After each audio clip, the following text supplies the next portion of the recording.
Fuel from thin air. Welcome to the RevelatorAlf podcast.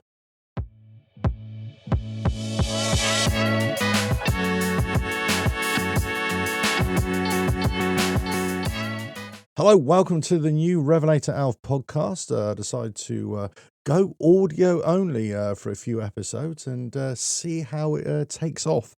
So I'm going to cover a few stories here of the last week or so. I just wanted to talk a little bit about the biking industry, a bit about the biking world out there. But I think before I get into some of the news and some of the inventions and some of the industry news, let's just have a big shout out to the big ride that's taking place this coming weekend all over the UK, starting on Saturday, and it's the Ride for Dave, or the Dave Day ride, which is taking place, starting off at Ace Cafe in London, going lots of different places, all the way up to Barrow-in-Furness, where he was originally from. Now, Dave, if you don't know, is one of Dave Myers.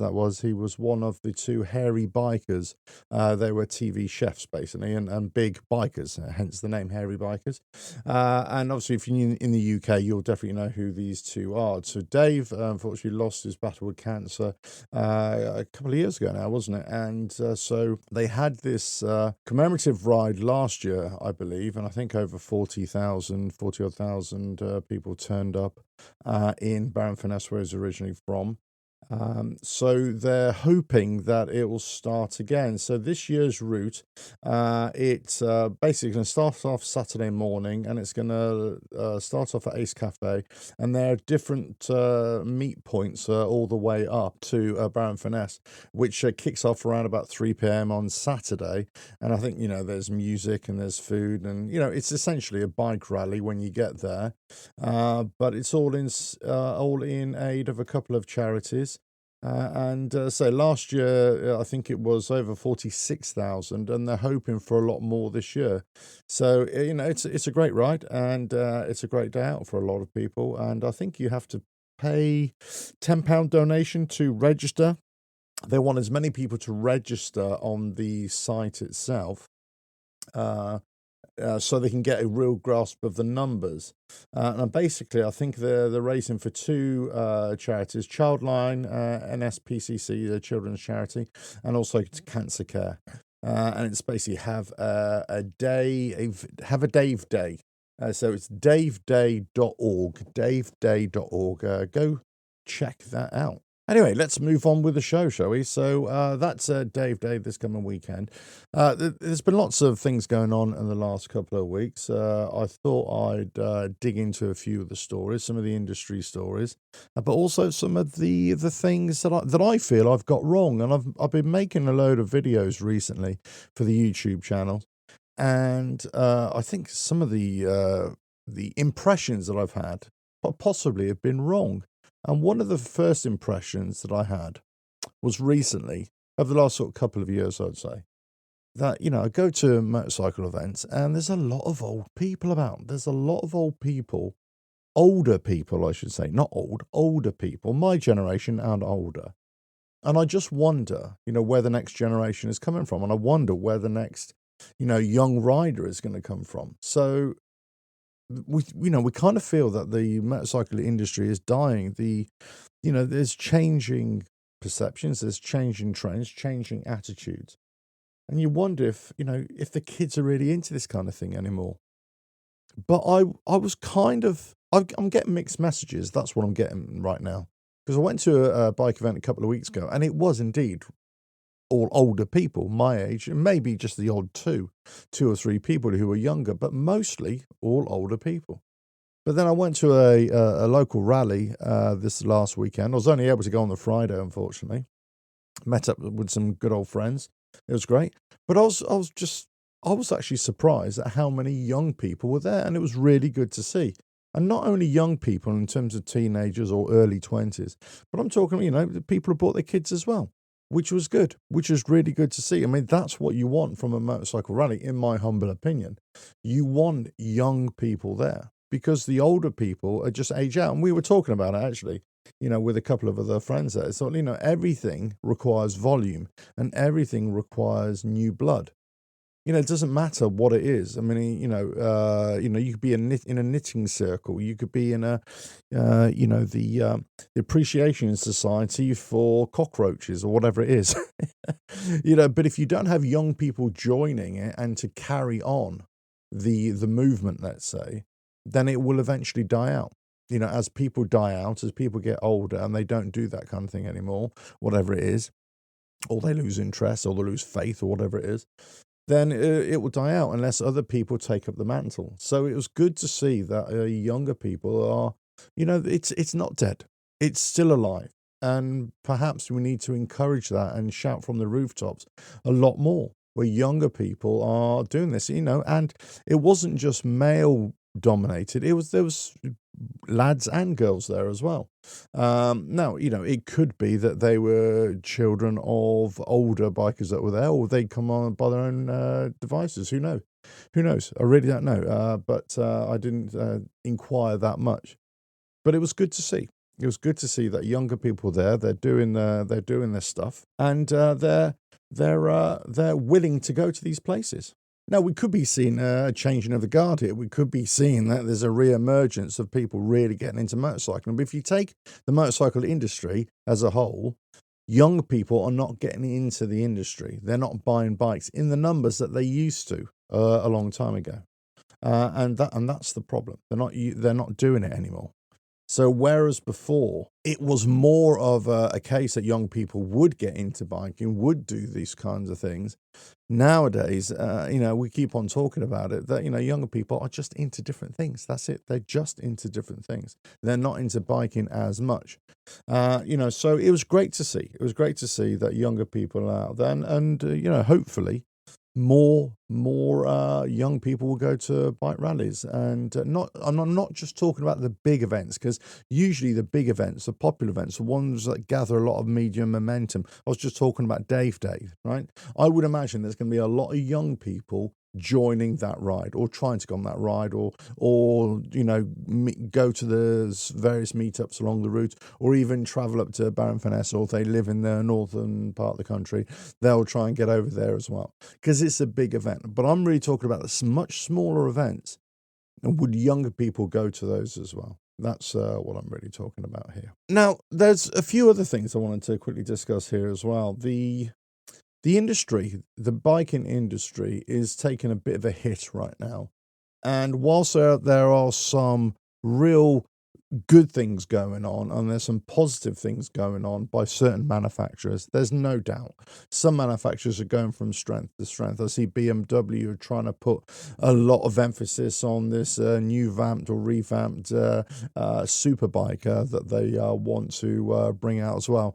Sort of concept prototype phase, but they're really pushing, the performance bikes as well. Really good to see. I talked about Honda pushing, powerful electric bikes as well, and the amount of bikes that they produce, and what the Indian manufacturers are doing as well.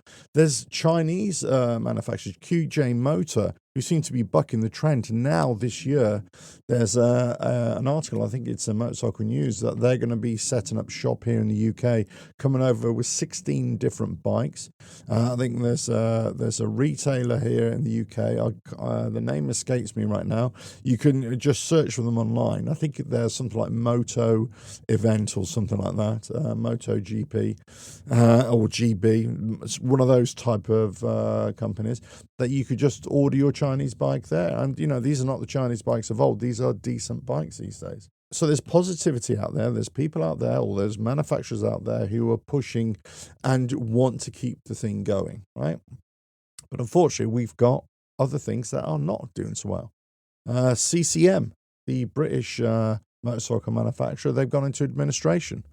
We've got a couple of other motorcycle manufacturers who are, very close to the wire as well. So, it's not all great. And we've talked about this in the past, or I've talked about this in the past, in terms of dealerships closing, in terms of motorcycle businesses in general closing. Here in the UK, primarily I'm talking about, but a similar kind of feeling is replicated around the world. Now, this does open it up for small independent businesses to open up who don't have the big overheads, that don't have the big restrictions laid upon them. So that's a good thing. So there's always going to be new generations, new ways of working.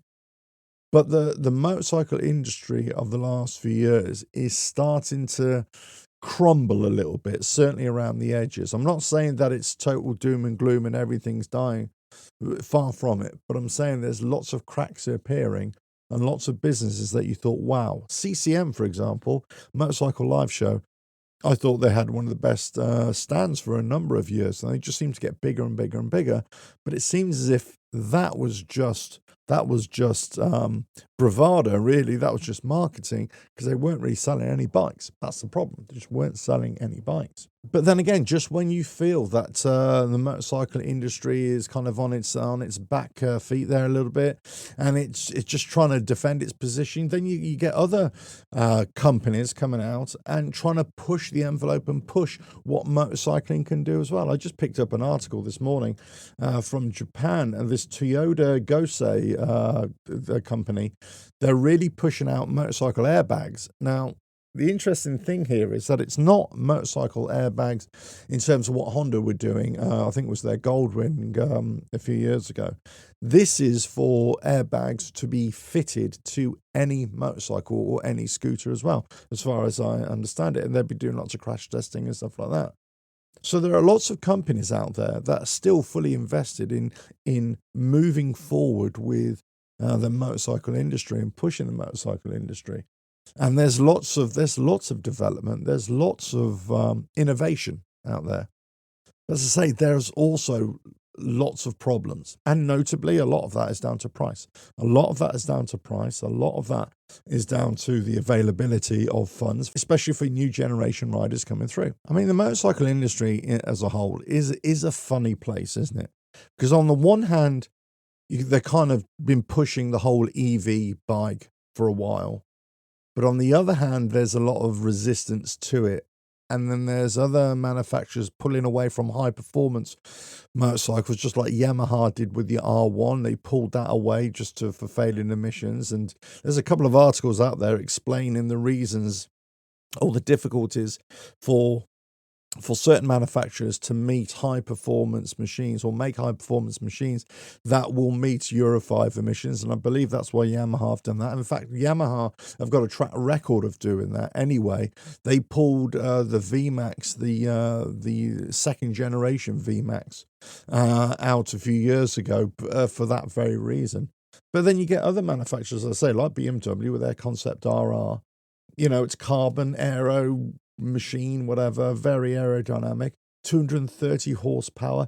You know, they're pushing this superbike era. So some manufacturers are pushing, others are pulling, and it seems to be replicated all over, not only in the manufacturers, but also in, let's say, dealerships, in businesses, but also in the motorcycle world in general. You know, you were getting motorcycle events that seem to be pushed and seem to want to keep on continuing. You get other motorcycle events that are just dying, and they go out of business or they go bankrupt as well. And there's lots of events that just are no more. And again, this is what I was talking about over the weekend with a couple of guys. You know, it's down to volume. You know, you need lots of people to turn up to these events who are willing to spend money. It's not purely about just paying an entrance fee. It's also about spending money whilst you're there as well. That's how you attract stall holders, food retailers, let's say. That's how you attract entertainers, or the ability to pay for entertainment as well. You know, like bands and that kind of thing. So the bigger the event, the more possibility there is to pay for that kind of stuff. The smaller the event, unfortunately, it's on a shoestring budget. And it's very hit and miss whether you're going to make any money to pay for anything.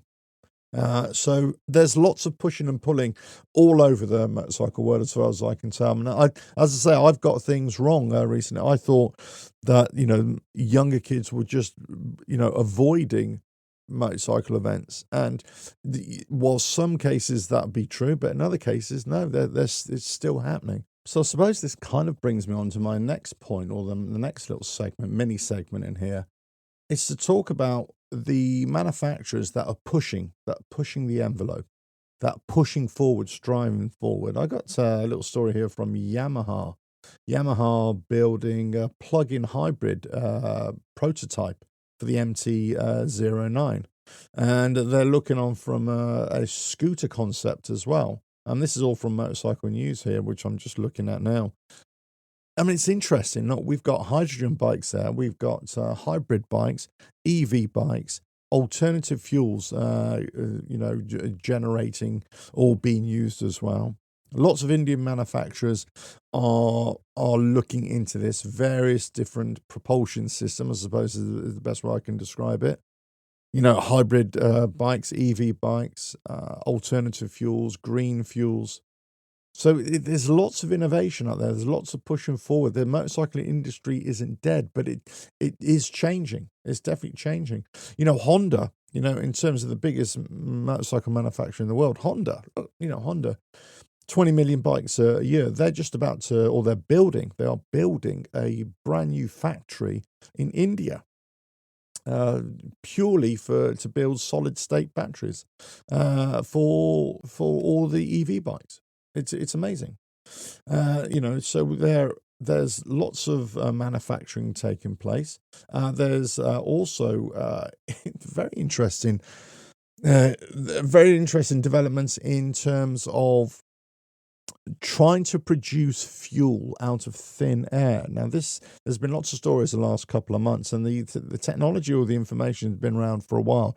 But essentially, they've got these mobile or temporary, I suppose, scrubbers is what I would call them, really. But basically, what they do, they take the carbons out of the air in terms of your pollution, your carbon. And then they mix it with water in terms of they take the hydrogen out of the water, take the carbon out of the air. And through this process, they add some energy to it. And this MTG, what is it? It's this methanol to gasoline process. And basically what it does, it converts methanol into gasoline and other hydrocarbons. So they're kind of using this process to derive hydrocarbons out of the air through this MTG process and to produce fuel. Now, the issue here with this whole process and taking hydrocarbons or carbons from the air and mixing it with the hydrogen from water, essentially, it's very energy consuming. It consumes a lot of energy. So I think there's an article in Motorcycle News where they talked about renewable energy. So big businesses are looking at this to say, right, okay, if we use renewable energy just to produce power for this process, then it's free energy. The flip side of that is that you could use that energy for other things.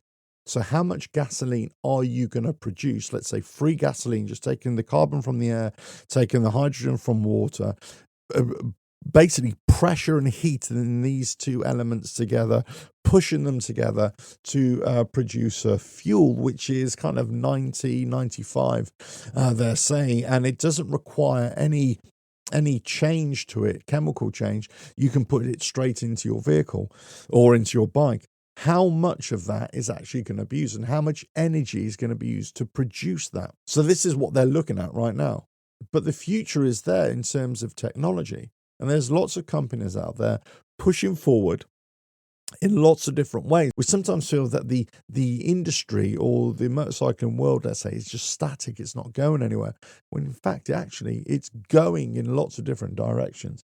And we just have to, see where it takes us. And some of us will be able to, join it and go along for the ride. And for the rest of us, well, it might just be too late anyway. It's one of those things. We're just going to have to hold on to our petrol bikes for as long as possible and down with the EV bikes, electric bikes. I gotta say, I'm not down with the EV bikes at all. I think they just have their place. I think once they're produced in masses and at affordable prices, and there's electric stations and recharging stations, that are much more available, and the range is a lot better and a lot more usable on a day-to-day basis for everybody, then I'm all in. But in terms of, but until that happens, then they are purely just an urban riding machine for me.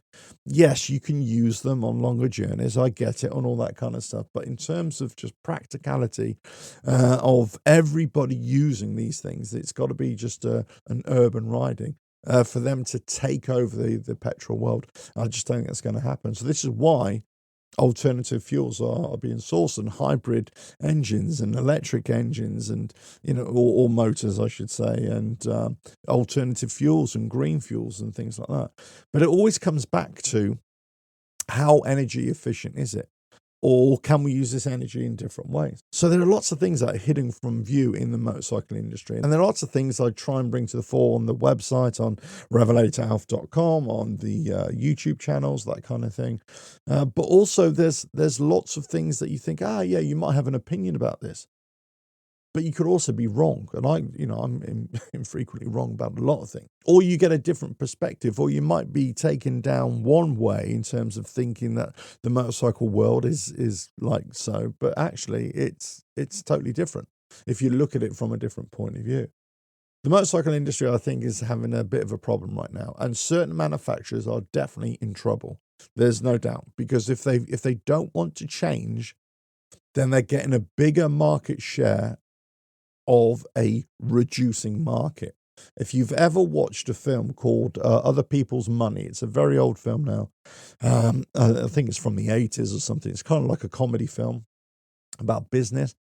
But Danny DeVito is in there, and he goes up on stage in front of these shareholders, and he talks about this very thing. Go search for it online. Go search for it on YouTube or whatever. It is a fantastic speech. Well, I know it's a fictional film, but it's a fantastic speech about this very thing, about companies who are not really looking to the future, and they think they're just getting better and better and doing better, but actually their market share is reducing, or their marketplace is reducing, and it's being overtaken by something else, and they just don't even see it. So sometimes we can be blinkered, all of us, whether you're just a biker, a motorcyclist, whether you're into the industry, whether you're just into sports bikes, or whatever, we can be blinkered into thinking that there's only one way. In fact, there's lots of different ways, lots of different things happening all over the place. But anyway, so listen, there's some interesting stories the last couple of weeks. Some good innovation, a bit of negativity in terms of manufacturers going to the wall, or dealerships going to the wall as well. But some other manufacturers, they keep on pushing forward as well. They keep on trying to develop new things, and there's lots of new technology out there as well. But also there's some great events here in the UK. I was just looking at Backstreet Heroes the other day, the magazine over here. Always a subscriber to Backstreet Heroes. And I like to have a little look through there and also see what are the events coming up as well. One of the things that I find that because I pulled away from social media a couple of years ago, the only thing I do is YouTube, and obviously on my website, I don't actually have any social media. You kind of lose a lot of that information, that sharing information. And I did it by choice, and I did it because I just didn't want to be involved in that kind of doom scrolling thing anymore. And I just wanted to get my information from other sources. So I just go back to websites and magazines and things like that, and word of mouth really for events. But there's so many events coming on. But I also noticed there are lots of events that used to be that are not anymore. They're not listed anymore, and it's a shame. But it comes back down to this re-energizing, or the next generation come through, and if events are not being backfilled by young people attending, they just will fall away. And COVID had a lot to do with this, and people just not being able to raise the funds to make these things pay, and the rising costs of these things, insurance, that kind of thing. Everything got really, really expensive over the last 5 years, 6 years, didn't it? 7 years, just got incredibly expensive in this country. It never used to be this bad, but the last few years it's got really expensive, and this is why certain industries are really struggling. All the expensive tickets are really, really struggling to sell, and it's never for those who can afford it. It's those who can't afford it, or were on the cusp of affording it, and it's pushing those people out of the market. But there we go. Anyway, listen, this has been the podcast, a short podcast, really. It's just to see, if people are liking the audio versions. I'm going to come back with more. I'm going to come back out of the sweat box that it is my studio right now. And I'm going to come back with more videos as well the next few weeks. So I've got lots lined up all the way until the end of August as well. Lots more podcasts coming as well. I'm not only on this channel, but also on my other YouTube channels. They come from Spotify, they're going to YouTube, and they're also going to Apple as well. Anyway, I hope you found this great and great listen. And look forward to doing more. If you want to get in touch with me and have your event or anything like that featured on the podcast, just go via the website, RevelatorAlf.com, and send us an email. Tell us about yourself, and I'll fire off a little promo for the next podcast coming. Hopefully, I'll do one of these one a week or once every couple of weeks as well. Right, catch you again on the next one. And don't forget, you go to the website, RevelatorAlf.com, for all the motorcycle books, or all books that I sell there as well. Merchandise, lots of merchandise, and also motorcycle clothing, which I sell as well via the website for a couple of stores. They're also on Etsy as well. Look at me, I've gone all Etsy-fied, so you can get them there as well. Right, and with that, catch you again on another podcast coming very soon. Bye now.